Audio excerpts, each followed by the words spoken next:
Ok, bem-vindos. Sou grato a Deus por mais essa oportunidade, a nossa terceira aula, e temos caminhado até aqui. Fiquei também contente com alguns contatos de alguns de vocês ao longo da semana para esclarecer dúvidas, pedir sugestão de livros.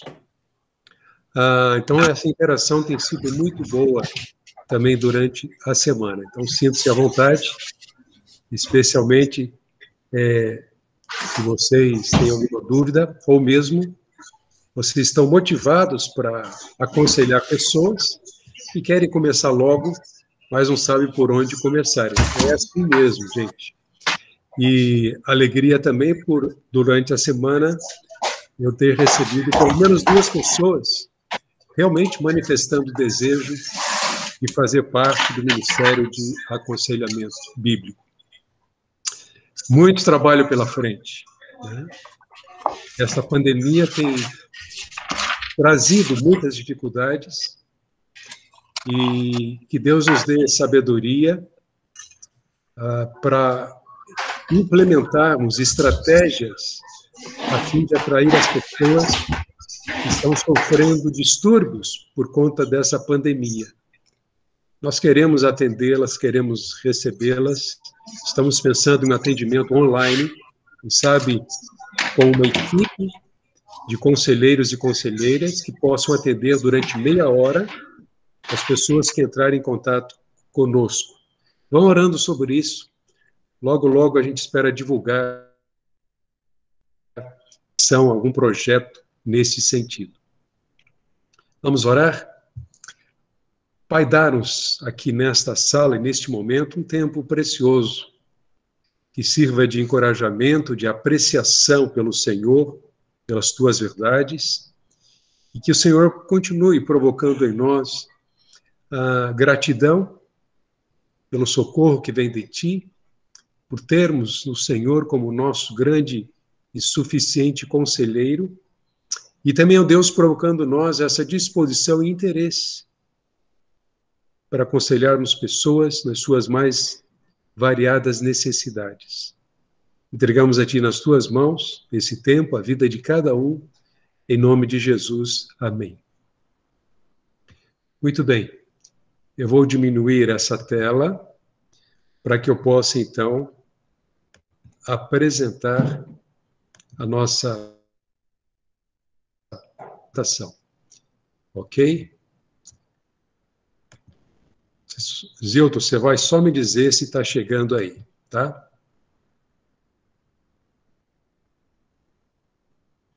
Só um momento.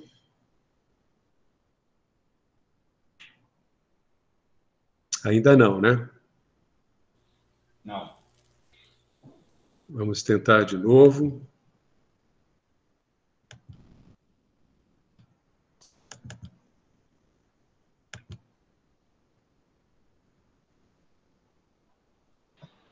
Não, microfone. Agora vai. Entrou. Certo? Ok. Bem, o que vimos até aqui?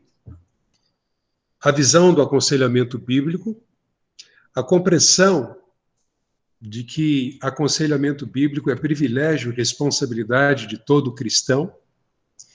E na semana passada, nós verificamos, através de um quadro comparativo, a distinção em aquilo que entendemos ser o aconselhamento bíblico e as outras propostas terapêuticas, especialmente as propostas alimentadas, sustentadas por uma psicologia humanista. Mas eu espero que vocês, de alguma forma, tenham captado alguns recursos para que comecem a distinguir entre uma coisa da outra, né?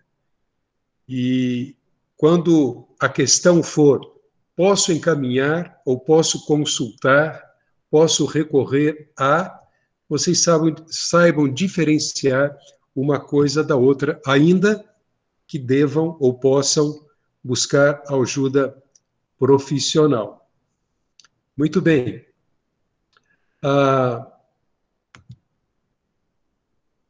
Deixa eu apresentar para vocês, eu vou provocá-los um pouquinho aqui, ainda à luz do que a gente viu na semana passada, apresentando 2 tipos de transtornos comuns nos nossos dias. Esses transtornos estão num manual periódico de transtorno pelo setor de psiquiatria da USP em São Paulo. O primeiro deles é o transtorno de personalidade narcisista. Este é o termo. Esse transtorno, segundo esse manual, é caracterizado por um padrão invasivo de grandiosidade, necessidade de admiração e falta de empatia que começa na idade adulta e está presente em uma variedade de contextos. Afirma ainda que indivíduos narcisistas são caracterizados por apresentar fantasias irreais de sucesso e senso de serem únicos, hipersensibilidade à avaliação de outros, sentimentos de autoridade e esperam tratamento especial. Frequentemente, apresentam ainda sentimento de superioridade, exagero de suas capacidades e talentos, necessidade de atenção, arrogância e comportamentos autorreferentes.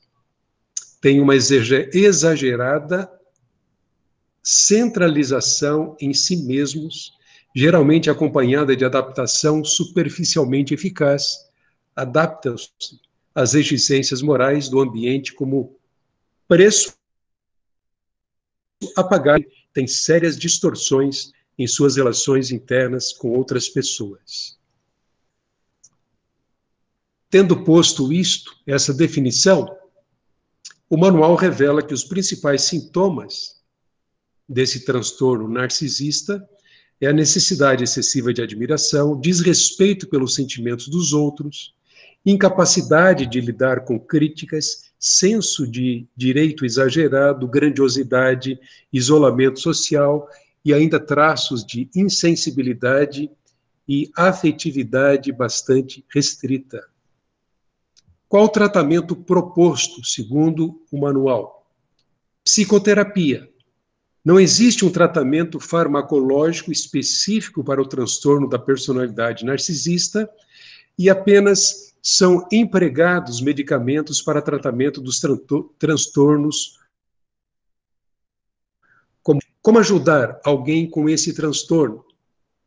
O manual propõe o seguinte: a identificação de traços de personalidade narcisista e oferta psicoterapia individual e de grupo antes de um agravamento do quadro pode ser fundamental para impedir uma progressão para o transtorno propriamente dito.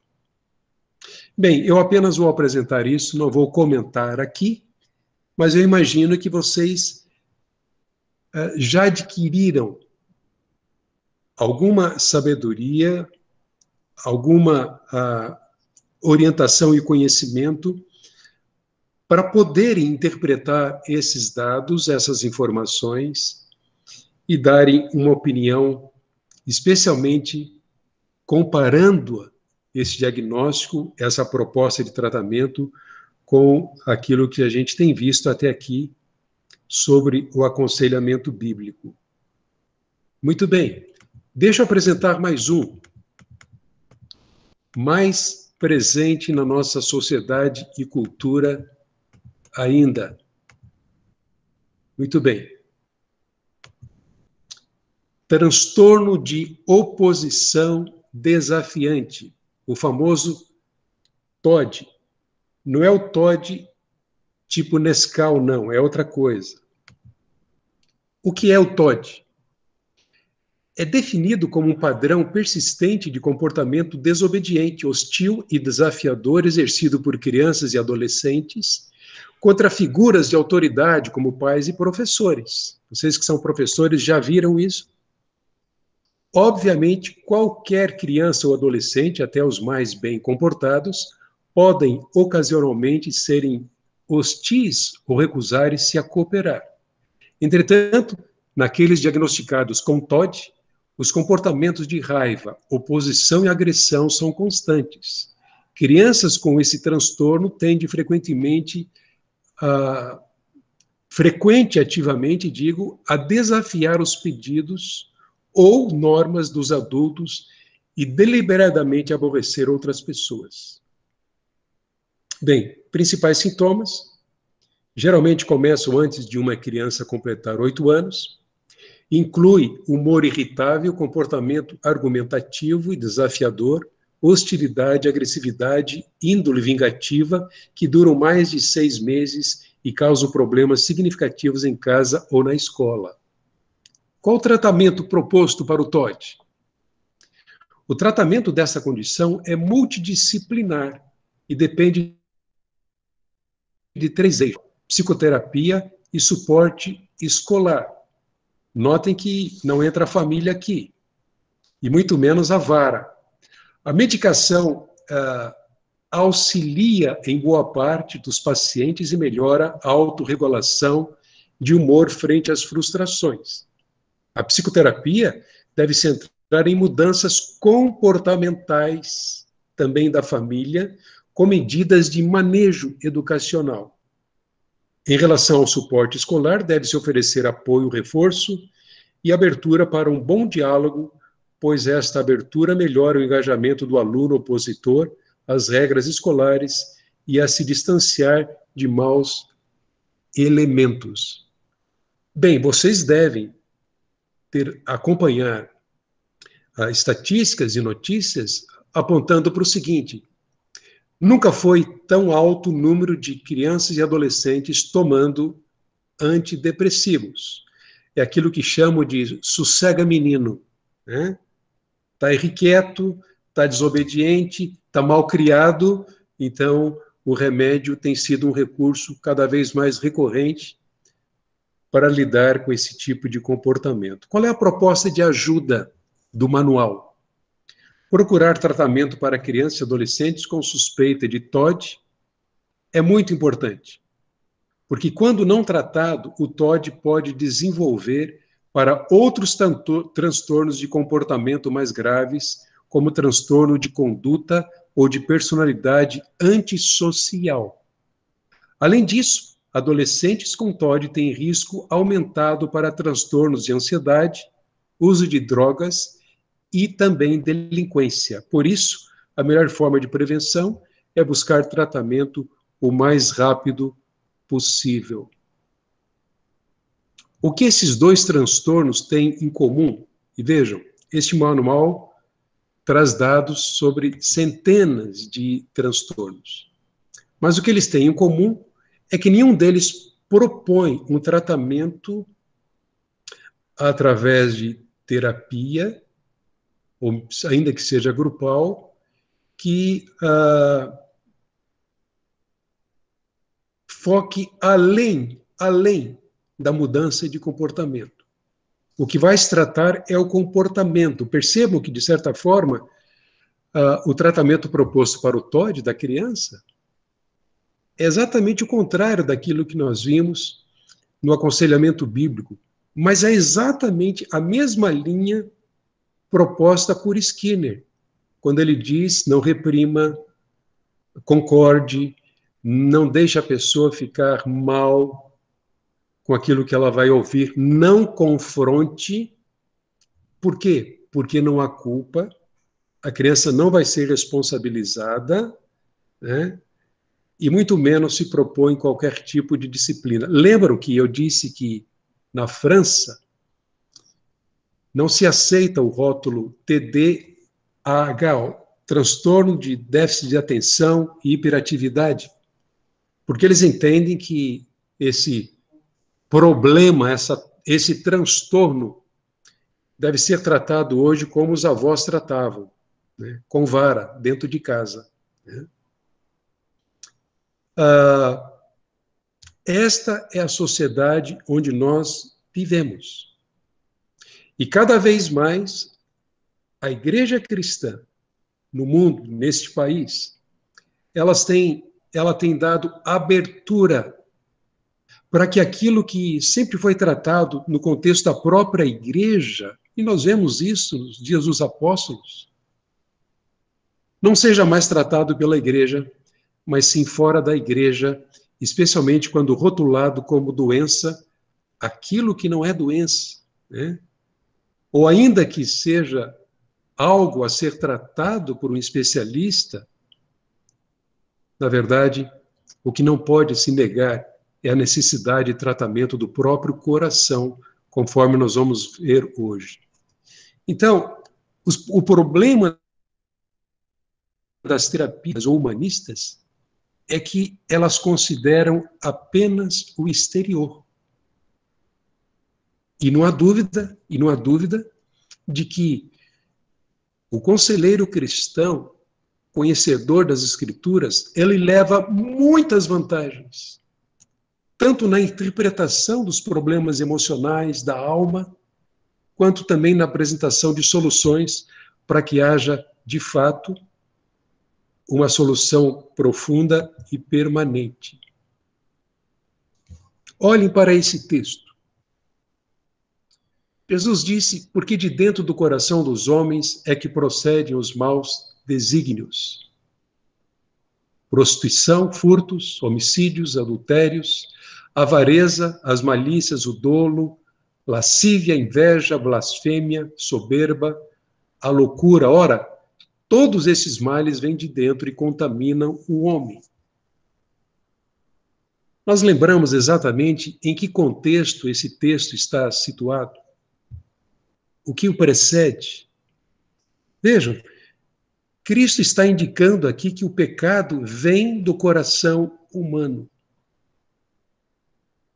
Para os escribas e fariseus, a impureza que adivinha de um judeu que comia comida impura era levado muito sério. Por isso as regras em Levítico capítulo 11, Jesus não está desrespeitando essas regras. O judeu não podia comer e ainda não come carne de porco, camarão, eu não sei como é que consegue, né, ficar sem comer camarão. E outros mais, animais que rastejam, conforme prescritos lá em Levítico capítulo 11. Mas notem, aqui, embora essa tenha sido a pergunta, comer sem lavar as mãos contamina.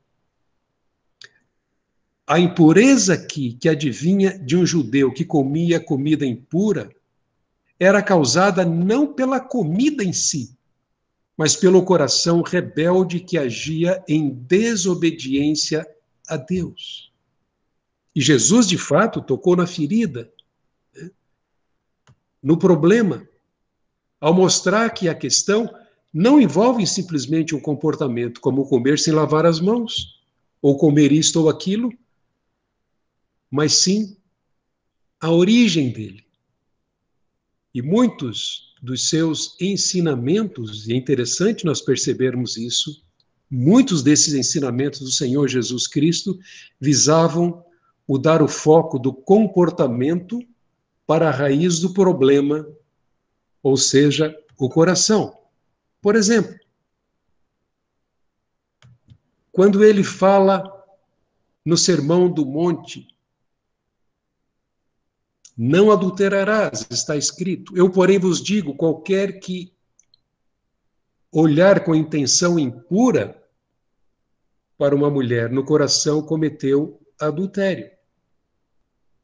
O que a gente vê nesse exemplo aqui é que quando ele falou do adultério, ele estava focando nos desejos do coração, intenção impura. Isso é interior, não é exterior. E se nós não entendermos isso, nós vamos nos limitar a analisar comportamentos por observação, de uma forma empírica, tirando as nossas conclusões, mas o foco, a raiz, está dentro do homem e não fora dele. Isso é extremamente relevante para um conselheiro bíblico. Não apenas para olhar para si mesmo como Deus e autoanalisar o seu próprio coração antes de aplicar uma verdade a alguém, mas também para ajudar aquela pessoa a olhar para o próprio coração. Como, por exemplo, a experiência de uma senhora, já com mais de 60 anos, entrando numa depressão profunda, deixando de fazer o que antes fazia na igreja com tanto prazer e dedicação, esquecendo-se até mesmo de letras de hinos que cantava, muito irritada, irrequieta, até que, ao buscar ajuda, ao recorrer ao aconselhamento, veio à tona uma questão não tratada. Uma tremenda amargura, frustração e decepção no coração por ter sido abusada na infância por um parente próximo. E não havia contado isso a ninguém, mas agora sofria as consequências disso, embora tantos anos tenham se passado, guardava esse coração amargo, carregado de ódio, limitando a sua vida. Então, como ajudar alguém a se livrar desse momento de dor profunda, de tristeza e de depressão, sem de fato ajudá-la a entender que o seu coração precisa de cura? E essa ressonância magnética desse coração, ela é totalmente possível à luz da verdade de Deus, que atua como espada de dois gumes e é apta para discernir pensamentos, intenções do coração. A partir dessa colocação, eu queria então apresentar para vocês hoje aqui alguns princípios fundamentais para o aconselhamento bíblico. O primeiro deles é que o nosso aconselhamento se fundamenta nas Escrituras do início ao fim. É o nosso manual, a nossa cartilha, a nossa fonte de conhecimento. É a palavra eficaz que vai surtir efeito, iluminar, do início ao fim. Por isso que, ao recebermos alguém de fora da igreja, ou mesmo de uma outra igreja, porque certamente que todo aquele que da fonte procurar um conselheiro ou uma conselheira vai procurar sabendo que o aconselhamento vai ser bíblico, porque esta é a visão da igreja.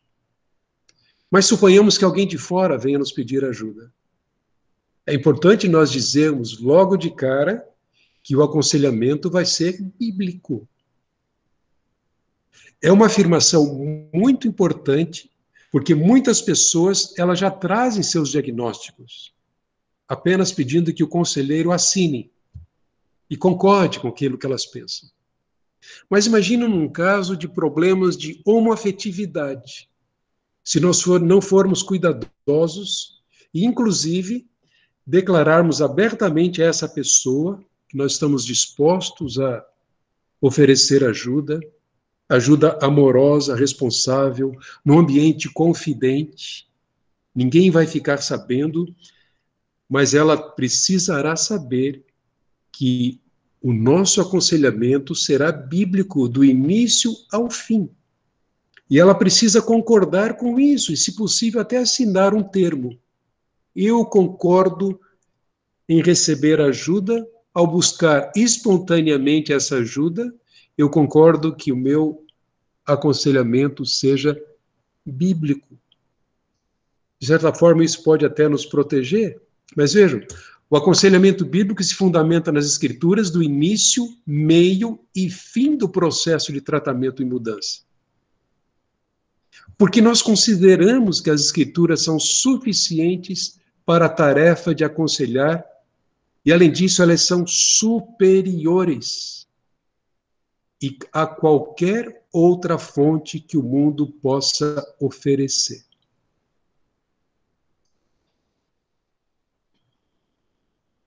Vamos olhar para esse texto. Esse texto nós vamos usá-lo várias vezes aqui. Deixe-me dizer antes que na história da igreja, no século 1500, quando a igreja de Roma estava realmente se desviando das Escrituras, alegando que a Bíblia é obscura, ela não poderia ser entendida. O Papa, sim, infalível. Aí então veio a Reforma e a doutrina da suficiência das Escrituras foi um produto extremamente importante na Reforma. E basicamente 3 doutrinas essenciais foram consideradas pelos reformadores, o principal deles, Lutero. Eles afirmaram: todo homem pode entender as Escrituras. Ela precisa ser ensinada. E então eles afirmaram: a Bíblia interpreta a si mesma. Segundo, a Bíblia contém toda a verdade que o homem precisa saber para conhecer e servir a Deus e para uma vida piedosa. Então vejamos o que Paulo nos ensina aqui, quando escreveu essa segunda carta a Timóteo. Toda a Escritura é inspirada por Deus. Há uma versão que diz que toda a Escritura divinamente inspirada é. Mas entendam que esta redação aqui é melhor, porque tanto na escrita grega quanto na teologia ou na eclesiologia bíblica, a verdade que está sendo ensinada aqui por Paulo a Timóteo é que toda a Escritura, e não apenas uma parte dela, é inspirada. E veja como é relevante isso para os nossos dias. Por exemplo, há um movimento em defesa de práticas que são totalmente contrárias à criação, alinhados com a ideologia de gênero. E há um movimento afirmando o seguinte: Deus é amor. Ok, a Bíblia afirma que Deus é amor, claro, Deus é amor. Que devemos amar uns aos outros. Também temos esta exortação de Deus. Mas em nome do amor de Deus, eles ensinam que tudo é permitido, desde que praticado com amor. Eles não conseguem relacionar amor à santidade, amor a temor, amor à obediência. Então, para um conselheiro bíblico, isto aqui é fundamental. Ele crê que toda a Escritura é inspirada por Deus e útil para o ensino, para a repreensão, correção e instrução na justiça, a fim de que o homem de Deus seja maduro ou apto e preparado para toda boa obra. A suficiência das Escrituras significa que a Escritura contém tudo o que nós precisamos, tudo o que Deus nos deu para a salvação e para uma vida piedosa, a fim de que confiemos perfeitamente nele e para obedecermos a ele perfeitamente, satisfazendo-nos na sua própria glória. Notem, elas são sagradas. Não é um manual de transtornos. Vai muito além disso. É o Deus disse, é o que ele nos revelou. E tudo que Deus nos revelou é para o nosso deleite, para uma vida plena. Além disso, elas são inspiradas. Não, a Bíblia não é um ditado, não é fruto de um ditado, autores. Mas Deus usou homens, movidos pelo Espírito, para dizer aquilo que eles deveriam dizer, respeitando as suas características pessoais, a época de cada um, a cultura, mas trazendo-nos aquilo que nós precisávamos saber. Além disso, nós precisamos entender que elas são aptas para tornar o homem sábio para a salvação. Ainda são úteis, e Paulo é claro, ensinar, repreender, corrigir, educar na justiça. Vejam, isso é aconselhamento bíblico, a nossa terapia está aqui. Nós usamos uma fonte confiável, uma teologia bíblica, para agora, através do ensino, da repreensão, da correção, da educação na justiça, para que elas se sintam bem e confortáveis e se livrem dos seus problemas. Não. Porque Paulo vai dizer que elas equipam o homem completo e perfeitamente para toda boa obra. Que boa obra é essa?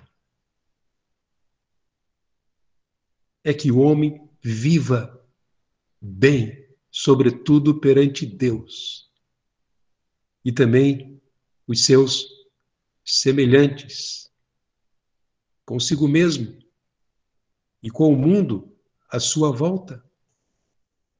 Basicamente, o que Paulo está nos dizendo é que a Bíblia tem tudo o que precisamos. Primeiro, para atrair-nos para Deus. Nós não teríamos conhecido a Deus se não fôssemos ou tivéssemos sido atraídos por Ele, através da sua palavra. Vocês devem se lembrar do dia que vocês ouviram, e depois de ouvirem, vocês creram. O Espírito atuou, trazendo convencimento acerca da verdade, acerca do pecado, acerca da salvação. No capítulo 3, Paulo diz assim: Tu, porém, permanece naquilo que aprendeste de mim e de que foste inteirado, Timóteo. E de quem o aprendeste? E que desde a infância você sabe as sagradas letras que podem sábio para a salvação pela fé no Senhor Jesus Cristo. Mas, além disso, as Escrituras ajudam-nos a colocar em ordem as nossas afeições. Daqui a pouco a gente vai ver o que é o coração.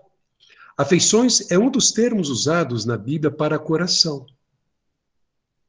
Nossas afeições. A Bíblia nos ajuda a colocar em ordem essas afeições. Como diz o salmista, o meu prazer está na lei do Senhor, por experimentar o efeito da palavra na sua vida. Mas notem, as Escrituras também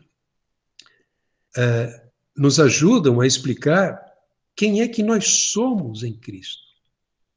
O propósito para as nossas vidas. Uma das questões bastante comum no coração de pessoas com seus transtornos e dificuldades está relacionada a esta pergunta: por que eu estou aqui?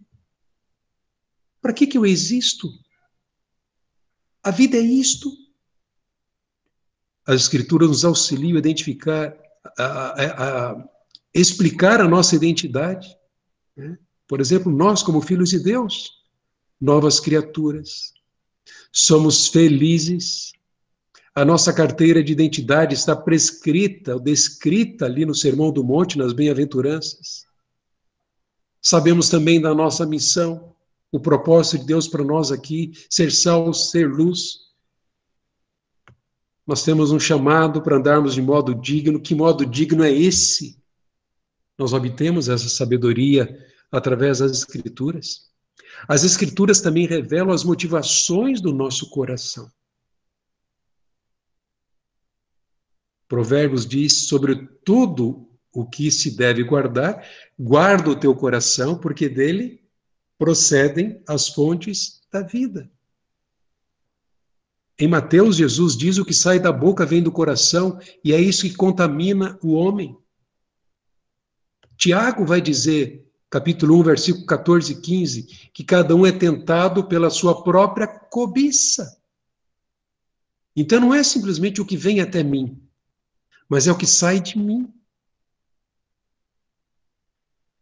As Escrituras também nos transformam à imagem de Cristo. Pelo seu divino poder, nós estamos sendo transformados. E, além disso, é através das Escrituras que nós obtemos a esperança da eternidade e exultamos, embora no presente tempo e nesses dias tão difíceis, se necessário, Deus sabe de tudo, sejamos contristados por várias provações, mas com propósito, para que, uma vez confirmado o valor da nossa fé, muito mais preciosa do que ouro perecível, mesmo apurado por fogo, isso redunde em louvor, glória e honra na revelação de Jesus Cristo. Percebem o valor das Escrituras? De ponta a ponta, da primeira à última palavra da Bíblia. O aconselhamento bíblico começa e se processa, então, pela aceitação da canonicidade, são 66 livros, reconhecidos como inspirados, para fazerem parte de um cânon, ou de um livro, que chamamos Bíblia. Inspiração, ela foi inspirada por Deus, ela é inerrante em tudo aquilo que ela afirma, não há contradição nem mentira na Bíblia. Ela também é infalível, porque tudo que ela afirma é verdadeiro, acontece, ou aconteceu, ou vai acontecer. Ela é autoridade, ela tem a palavra final, porque é o próprio Deus quem fala, e ele não pode mentir. E ainda, o aconselhamento bíblico reconhece que as Escrituras devem ter um controle ativo e funcional sobre todos os métodos de mudança e crescimento. Alguém já chamou você alguma vez de teólogo ou teóloga?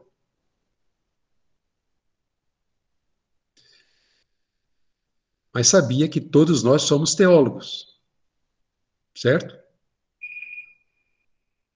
A teologia tem a ver com como o homem se prostra, se manifesta, se relaciona com Deus. Mas para nós, conselheiros bíblicos, a questão crucial é: a nossa teologia é bíblica? Se não for bíblica, como é que eu vou ajudar uma pessoa que tem sérias distorções acerca da soteriologia, da teologia, da escatologia, da antropologia, pensamento sobre o homem? Por isso que é muito importante nós termos a visão do todo. Isso tem a ver com teologia. E essa teologia, ela sai das próprias Escrituras.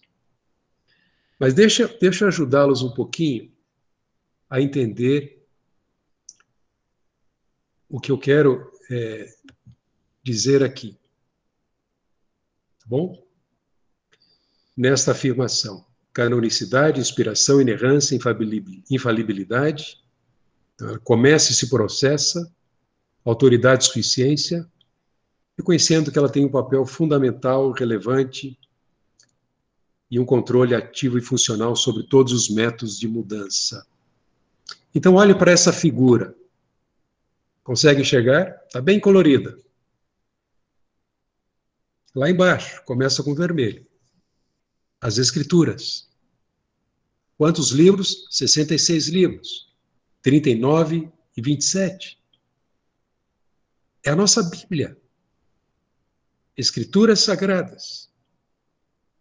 Então, esse modelo aqui, vocês vão perceber, é o modelo centrado no Evangelho, focado no coração, que permite que tanto a criação quanto a natureza da pessoa nos traga informações para o nosso aconselhamento bíblico e teológico. Então, vejamos. Começa com as Escrituras Sagradas, nível 1. Não começa no cume da pirâmide, mas na base. Por isso que nós precisamos considerar muito a teologia bíblica. E debaixo desse guarda-chuva, nós vamos aconselhar o que nós pensamos e o que o nosso aconselhado pensa sobre Deus, sobre o mundo, sobre o futuro, sobre o homem, sobre o pecado, sobre o Espírito Santo, sobre a Bíblia. Então nós começamos pelas Escrituras. O nosso aconselhamento se desenvolve pelas páginas das Escrituras. Como eu disse, inspiração, inerrância, suficiência, autoridade. Depois, no nível 2, azul, nós vamos ser cautelosos na interpretação daquilo que nós lemos nas Escrituras. Gente, é um absurdo como é comum pessoas usarem como pretexto textos fora de contexto. Essa é uma regra básica da hermenêutica, né? Que nos ajuda a interpretar as Escrituras. Texto fora de contexto é pretexto. Isso está sendo muito usado no meio da Igreja de Cristo. Arbitrariamente, de qualquer jeito. Lembram-se que eu disse que o nosso aconselhamento, ele não é simplista.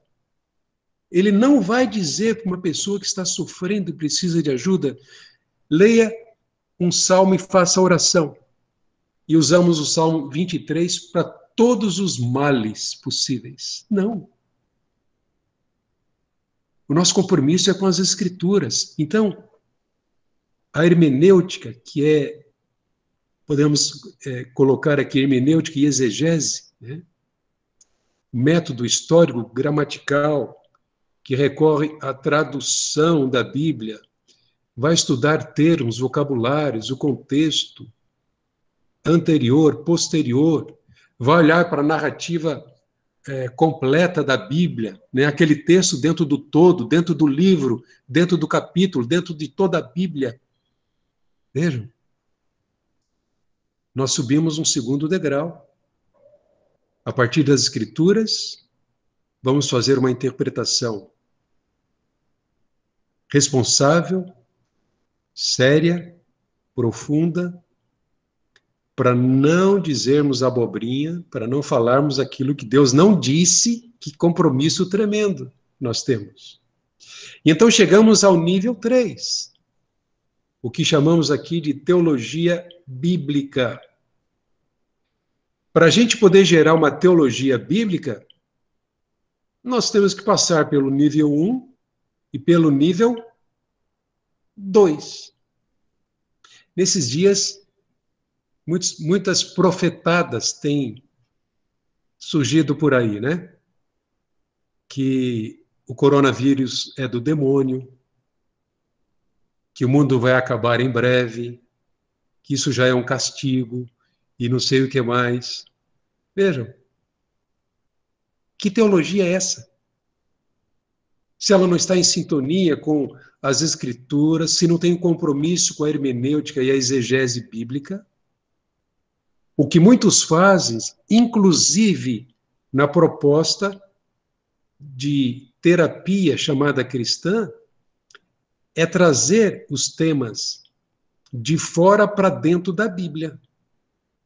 Isso é chamado de eis, exegese e não exegese, não parte da Bíblia e sua interpretação para se julgar, avaliar e discernir todas as coisas. Muito bem. A teologia bíblica é a disciplina da teologia bíblica que formula, então, as proposições doutrinárias. Mais uma vez, o nosso aconselhamento bíblico tem um compromisso muito sério com a antropologia bíblica. Porque se nós não enxergarmos o homem como Deus enxerga, a nossa ajuda vai ser limitada. Depois, então, nível 4. Teologia sistemática. Alguns de vocês, com certeza, devem ter esse livro, né? Um manual de teologia sistemática. O que é isso? Então, essas proposições que foram formuladas, agora, elas são correlacionadas em tópicos para produzir, então, a teologia sistemática. Sobre Deus, sobre a igreja, sobre o homem, sobre o pecado, sobre o espírito, sobre a oração, sobre o futuro. Todos os temas da teologia. E só então, depois de sistematizar a teologia, nós podemos então chegar a conclusões teológicas práticas acerca da vida e dos problemas. Por isso que eu disse, todos nós somos teólogos, mas buscamos vivenciar e praticar uma teologia bíblica. Eu não sei se eu mencionei aqui, talvez na primeira aula, uma pessoa que veio à igreja, trabalhava no hospital como auxiliar de enfermagem, e ela veio como um trapo, no sentido de podridão mental, espiritual, uma teologia totalmente distorcida. Ela não entendia que Deus pudesse ser amor em hipótese alguma. O que ela pensava sobre o ser humano era algo absurdo, principalmente sobre pessoas do sexo masculino. Durante muito tempo. Ela passou por algumas conselheiras, alguns pastores, até que então ela foi realmente transformada por Cristo. Mas depois ela precisou ser ajudada, eu diria que um processo todo de 5 anos, para colocar em ordem a sua teologia, o que ela pensava sobre Deus, sobre si mesma. E graças a Deus, um dia ela pôde andar com as próprias pernas, relacionar-se livremente com o Senhor, segui-lo, servi-lo e se libertar totalmente daquelas ideias malucas. E eu mencionei essa pessoa desde os 7 anos. Ela foi parar numa seita, e essa seita é lavagem cerebral, abuso, violência física, como prática normal. Isso é tão absurdo, mas permitam-me dizer, especialmente para que vocês valorizem o poder transformador de Deus e da sua palavra. A condição ela é tão lastimável que não apenas ela, mas juntamente com outras mulheres da seita. Vejam, em nome do amor de Jesus, elas entregavam semanalmente, num determinado dia da semana, seus corpos aos caminhoneiros no Ceasa para receber alimentos em troca, e elas faziam isso porque foram ensinadas que isso era repartir o amor de Jesus. Tamanha perversidade dessa seita. Deus a transformou. Ela foi trazida por uma teologia bíblica para poder se relacionar com Deus da maneira certa, conforme revelada na sua palavra. Então, é desse estudo que surge uma abordagem para mudança e crescimento das Escrituras, com a interpretação séria, responsável, formulando a teologia bíblica, Isso vai gerar uma teologia sistemática, sabendo classificar os assuntos, até que surja essa abordagem, teologia prática para a mudança e crescimento. Terceiro princípio, o aconselhamento bíblico busca diagnosticar o coração. Gente, eu vou bater muito nessa tecla aqui, porque essencialmente é isso que distingue o aconselhamento bíblico de outras propostas de ajuda. A gente não está condenando as outras propostas. O que nós não podemos concordar é que, de fato, nós valorizemos tanto as Escrituras, mas deixamos de considerar que a centralidade do coração é indispensável para podermos levar esperança a alguém e ajudar essa pessoa a uma mudança profunda e permanente. Então, o aconselhamento bíblico, ele busca diagnosticar o coração do homem, porque ele crê que a única esperança de transformação é Cristo. É esse poder que transforma. O salmista declarou no Salmo 73, 25, quem mais tenho eu no céu? Não há outro em quem eu me compraza na terra. Não podemos estar enganados. Paulo disse aos Romanos, porque dele, por meio dele e para ele são todas as coisas, a ele, pois, a glória eternamente. Romanos 11, 36. Então, o aconselhamento bíblico, eu fiz uma troca aqui, vocês perceberam, né? Eu comentei sobre o próximo slide e projetei o slide ponto 3. Na verdade, o ponto 3 diz respeito ao alvo do nosso auxílio como conselheiros bíblicos. Nós queremos ajudar. Somos ajudados. Mas será que a nossa ajuda vai ser eficiente se a motivação maior nossa, a que deve ser também do conselheiro, não for a própria glória de Deus? Foi para isso que ele veio. Esse é o seu propósito maior para o ser humano. Então, o alvo do aconselhamento bíblico é a glória de Deus em todo o processo de ajudar o aconselhado a ser conforme a estatura do Senhor Jesus Cristo. E aí sim, o aconselhamento bíblico busca diagnosticar o coração do homem e crê que a única esperança de transformação é o Evangelho de Jesus Cristo, porque o coração é o centro. Vemos isso em toda a Bíblia. Como lemos, é de onde procedem todas as coisas. Envolve mente, afeições, vontade e muito mais, conforme nós vamos ver. Agora, reflita comigo sobre esta questão. O fato de haver um mandamento para amar a Deus e ao próximo não evidencia o distanciamento que o homem tem de Deus por causa da queda e a adoração de outros ídolos, ídolos do coração? Qual a razão para esse mandamento? Amem a Deus sobre todas as coisas. Amem de todo o coração, de toda a alma, de todo o entendimento. Ame ao próximo como a si mesmo. Deus sabe que desde a queda o homem corre atrás de ídolos do coração, desejos que precisam ser atendidos.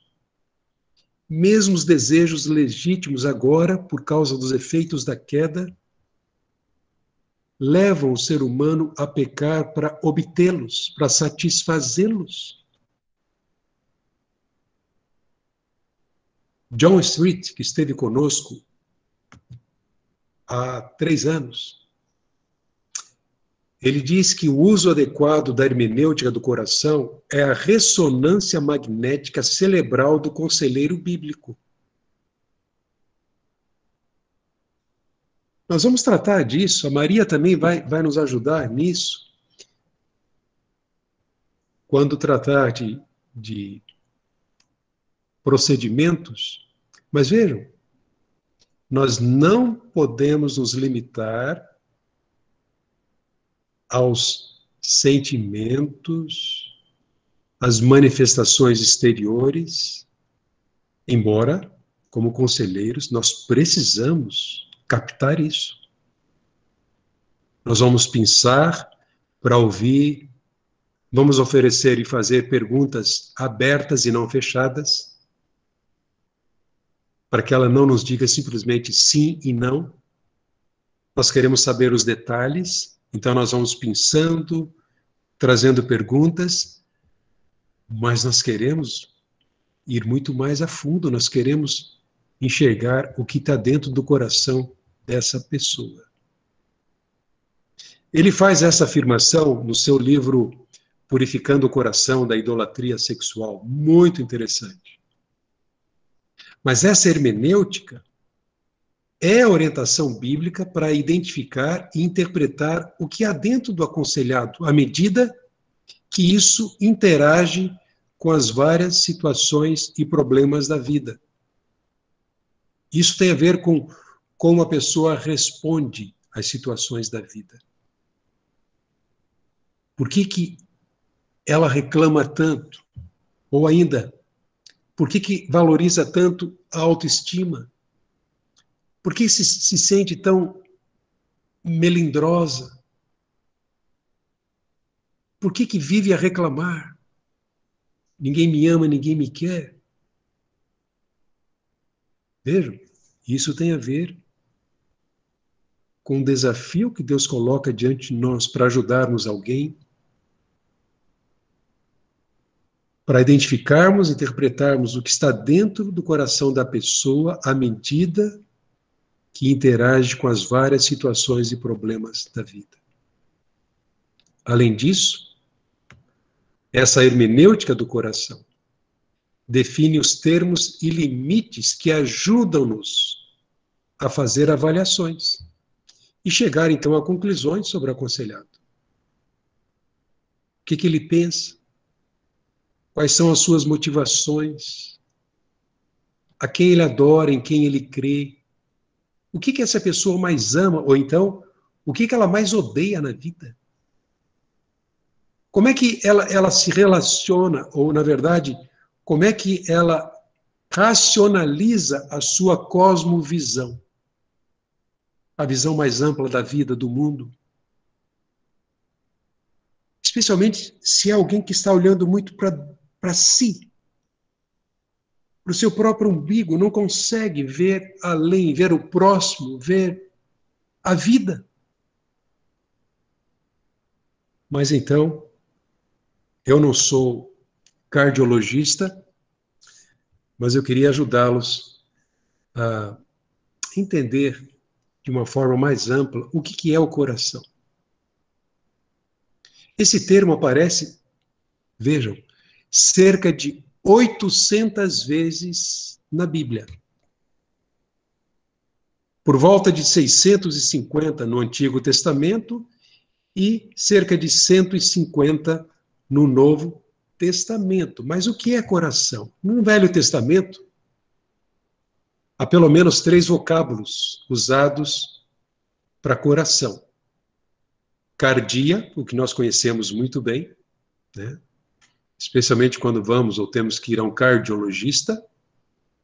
E esse é aquele vocábulo que se refere ao órgão do corpo, centro da vida física, espiritual, fonte de lugar dos pensamentos, né?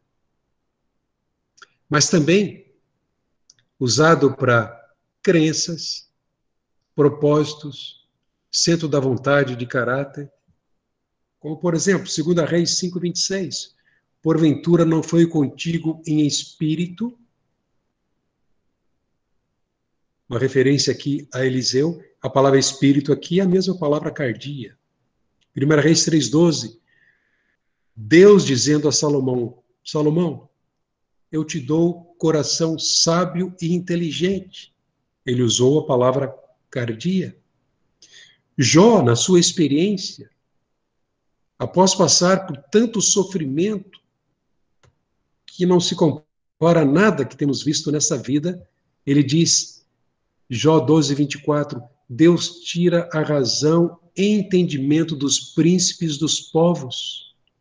A palavra entendimento aqui é a palavra cardia.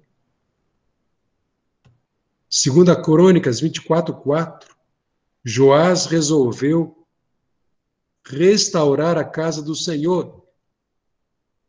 Essa consideração e decisão é cardia. 1 Samuel 2:1, o cântico de Ana, após ter um filho, ela diz, meu coração se regozija no Senhor. A palavra cardia que aparece aqui também. Também, em Gênesis 8:21, é usado para se referir ao desígnio íntimo do homem que é mau. Ou ainda é utilizado para se referir à sede dos pensamentos. Isso é coração. Para o judeu, ele tem essa compreensão bem mais ampla daquela que nós temos aqui, né? A nossa compreensão é mais limitada dentro da nossa cultura, né? Normalmente se associa coração quando não é alguma coisa relacionada à cardiologia, a gente associa muito isso à paixão, né? E algumas outras interpretações mais limitadas. Bem, no Novo Testamento, pelo menos 3 vocábulos, né,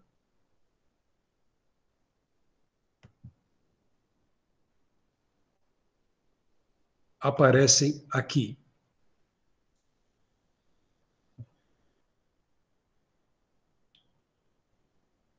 Mais uma vez, eu tenho que esclarecer para vocês aqui, né? Usando 2 telas e tantas janelas aqui abertas, né? Eu disse que cardia é a palavra que aparece naqueles textos, mas na verdade são outros termos que aparecem ali. Não cardia, porque cardia é um termo no Novo Testamento. São diferentes da que nós temos no Novo Testamento, né? Então, aqui sim, pelo menos 3 termos traduzidos como coração. O primeiro é cardia, que refere-se ao órgão do corpo, centro da vida física e espiritual, fonte ou lugar dos pensamentos. Também há crenças, quando Jesus, lá em Mateus capítulo 9:4, diz, conhecendo os pensamentos dos escribas, após ser acusado de blasfêmia ao curar o paralítico, diz que eles cogitavam o mal no coração. Ou ainda, desejos, conforme Mateus 11, 23. Desculpa, crenças, ainda Mateus 11, 23. Se alguém disser ao monte e não duvidar no coração, né, tiver fé, poderá dizer,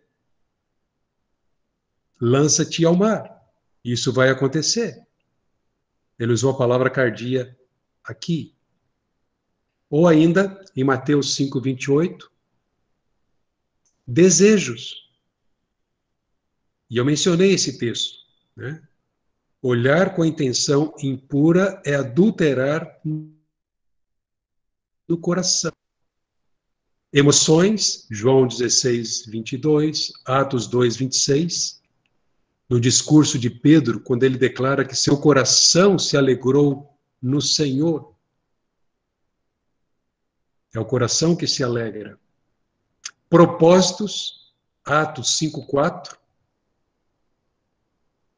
De Ananias e Safira, quando eles mentem, pecam contra o Senhor, e eles são mortos. Ananias e Safira assentaram no coração o desígnio de mentir. Vejam, é no coração que se processa isso. Eles haviam cometido mal dentro do seu coração. Centro da vontade e caráter, em Mateus 6,45.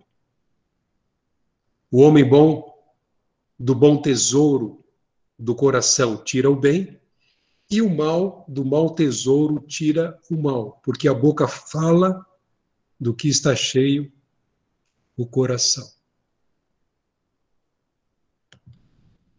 O segundo termo é psique. A nossa palavra alma vem daí, que compreende então essa ideia de respiração, fôlego da vida, força vital que anima o corpo, Mateus 2,20, Mateus 10,28, Marcos 10,45, ou alma, né? E aqui se refere a esse lugar dos sentimentos e afeições. Mateus 26,38, Hebreus 10,38 também. Percebem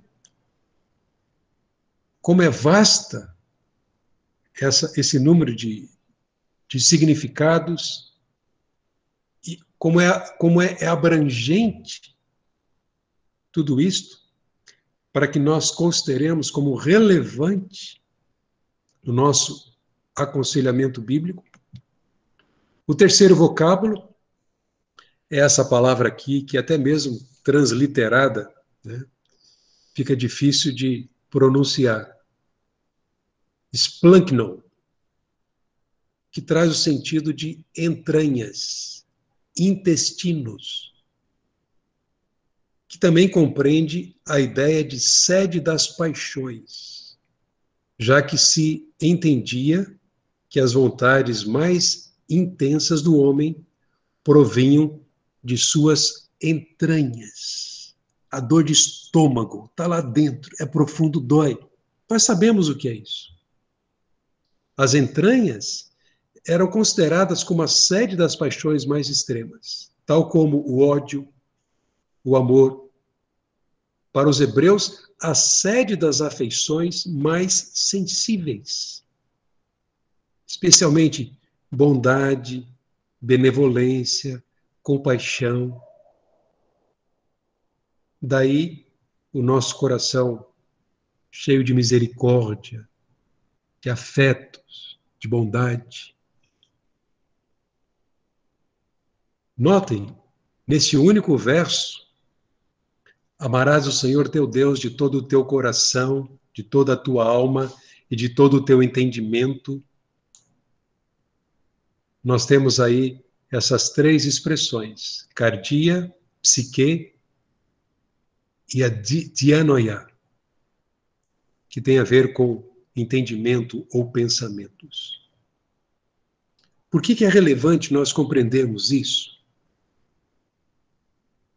Porque além de darmos valor à centralidade do coração no nosso aconselhamento bíblico, porque se o coração não mudar, o comportamento não muda, e mudança de comportamento sem mudança de coração é uma mudança cosmética. Jesus falava do coração, ele se referia à mente, que inclui pensamentos, crenças, compreensões, memórias, julgamentos, ou ainda consciência e discernimento.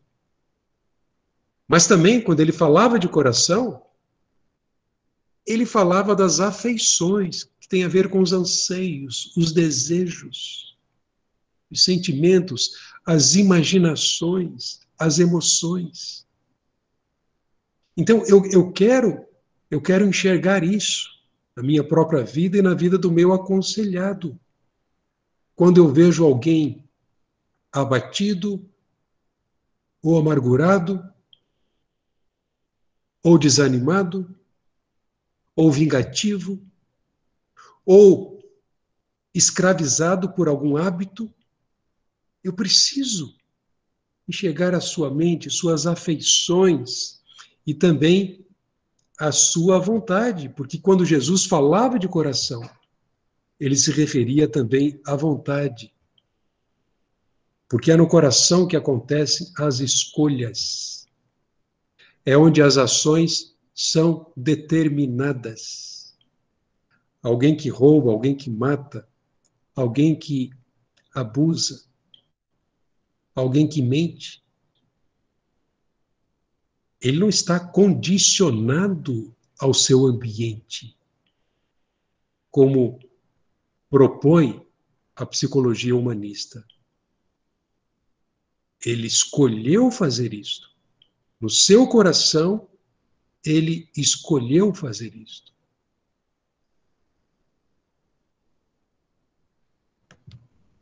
O aconselhamento bíblico ainda busca discernir os pensamentos, as motivações, as crenças e reações do coração humano e não somente os sintomas que precisam de mudança. A gente viu na semana passada que a psicologia profunda de Freud, ela é muito limitada em comparação com a profundidade das escrituras. Quando alguém diz os problemas profundos só podem ser resolvidos por profissionais de terapia, ignora o poder, a suficiência da palavra, tanto para expor o coração, como também para transformá-lo. Ou ainda,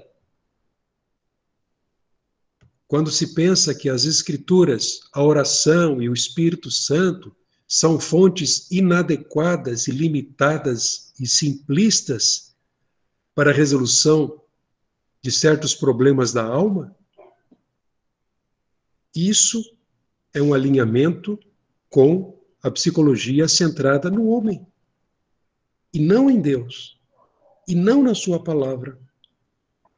E provavelmente é porque não se conhece que é do coração que procedem os maus desígnios. Vejam, o autor de Hebreus diz que a palavra de Deus é viva e eficaz. E ela é mais cortante do que qualquer espada de 2 gumes. Já viu uma?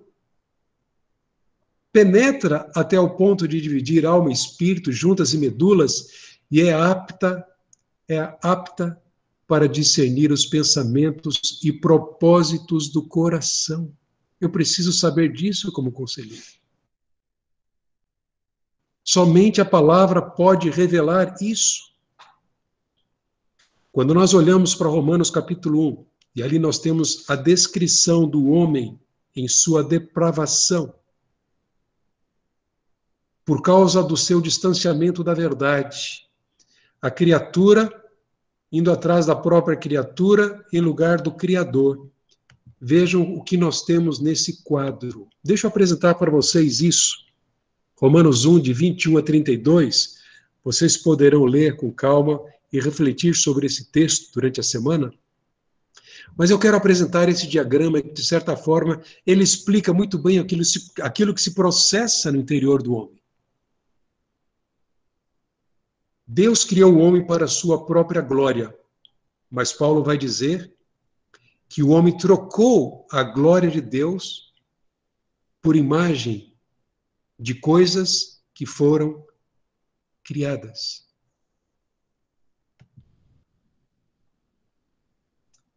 E então, ao distanciar-te de Deus e da verdade, ao adorar a criatura em lugar do Criador, o homem passou a ser idólatra. Isso não significa que ele tenha na sua própria casa imagens de escultura muito bem esculpidas por artistas famosos. Não. O problema maior está no seu próprio coração, seus desejos, suas motivações. Então ele trocou a verdade pela mentira, adoração e serviço ao Deus único e verdadeiro por coisas nas quais ele busca se satisfazer. E ele trocou a obediência por iniquidade, por rebeldia. Ele não teme a Deus. Então, tanto os seus pensamentos, verdade por mentira, quanto as suas motivações, ele já não vive para adorar a Deus, mas a si mesmo, ou coisas, quanto o seu comportamento foram afetados por causa do coração idólatra. E então, pensamentos, motivações e comportamentos. Agora notem, essa mudança foi interna. E como resultado disso, dessa troca interior,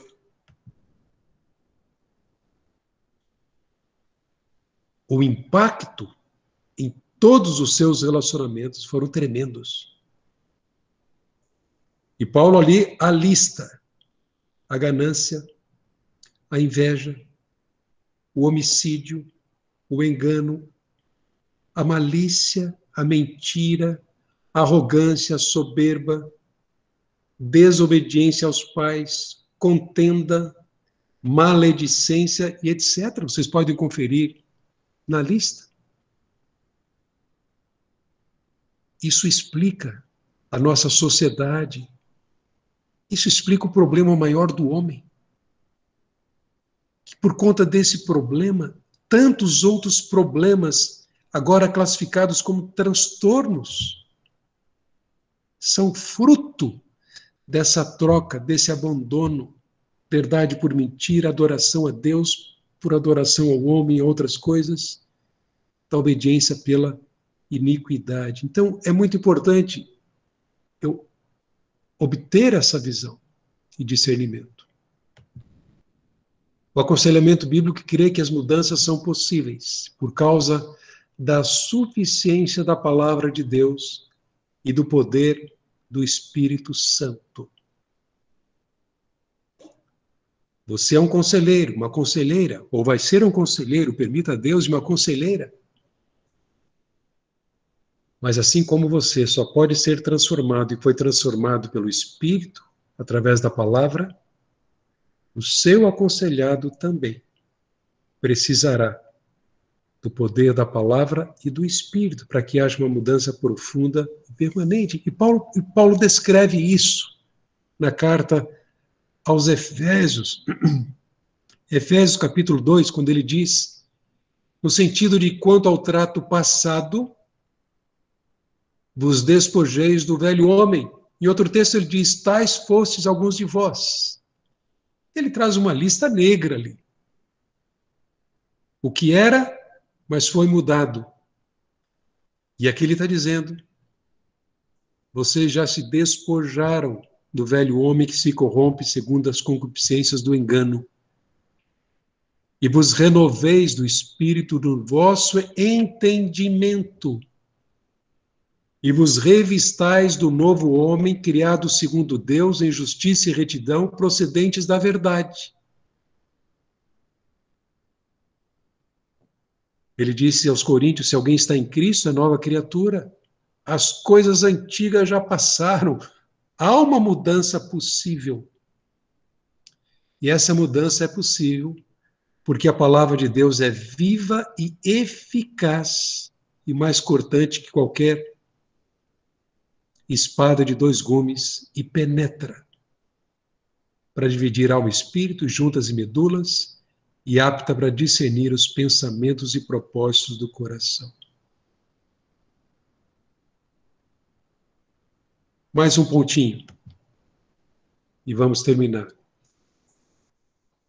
O aconselhamento bíblico considera, sim, que o aconselhado é responsável pelas suas escolhas, decisões e erros, seja aquela criança diagnosticada com toque. Como é que eu posso ajudá-la sem responsabilizá-la? Falar a verdade amorosamente? Sem dúvida.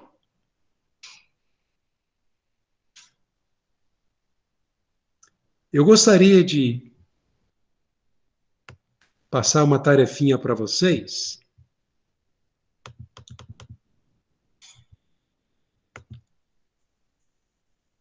que é esta aqui. Vocês topam?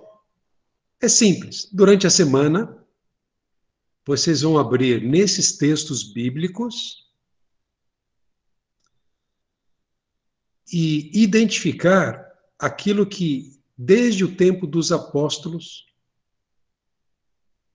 acontecia na igreja como função natural da vida espiritual do corpo e que deve continuar acontecendo hoje. Então, identifique nesses termos os imperativos, as exortações, ou os verbos, todos eles relacionados à prática do aconselhamento bíblico no contexto da igreja. Ou identifique nesses textos aquilo que o próprio Novo Testamento ordena para nós. Descubra isso, então, nesses textos. E se quiser aprofundar, fazer uma exegese do texto, ir mais fundo, né? Entender bem o seu contexto, excelente. Vai ser muito proveitoso para cada um de vocês.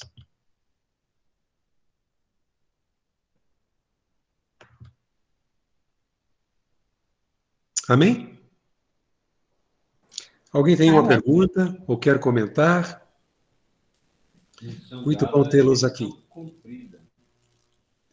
Bom, eu nem abri, deixa eu ver aqui se tem algum comentário no chat.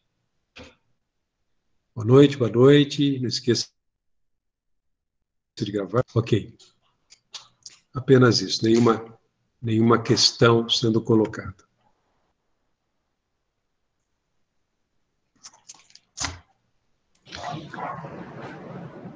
Osvaldo. Oi. Esses slides aí você vai disponibilizar no site? Vou sim. Ah, tá. Eu vou colocar a apresentação ao lado da gravação. Sei que o Zilton já pediu aquele quadro comparativo, eu já mandei para ele, mas eu vou disponibilizar para todos lá, assim vocês podem também rever. Tá bom? Obrigada. Deixa eu pedir para um de vocês fazer a oração, eu não vejo todos aqui, mas... Clarissa, me permite? Orar e encerrar para a gente, por favor. Oremos. Querido Deus, nós te louvamos, porque, como vimos hoje, tivemos a oportunidade de aprender mais um pouco como a suficiência da tua palavra nos permeia toda a vida e toda a nossa prática. Ó Deus, te agradecemos porque ela é viva, ela é eficaz, ela é útil para nos instruir, para nos ensinar, nos corrigir e nos treinar. Te louvamos porque a garantia está em ti mesmo, que é o autor da palavra, que tem todo o poder.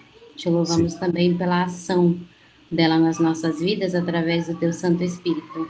Que assim seja no dia de hoje, para as nossas práticas ministeriais e também no nosso dia a dia, buscando sempre agradar ao Senhor em tudo que nós façamos. Te louvamos e agradecemos em nome do Senhor Jesus. Abençoa o Osvaldo durante essa semana também, e que esse tempo de reflexão para todos nós seja proveitoso, conforme o teu querer. Em nome de Jesus, amém.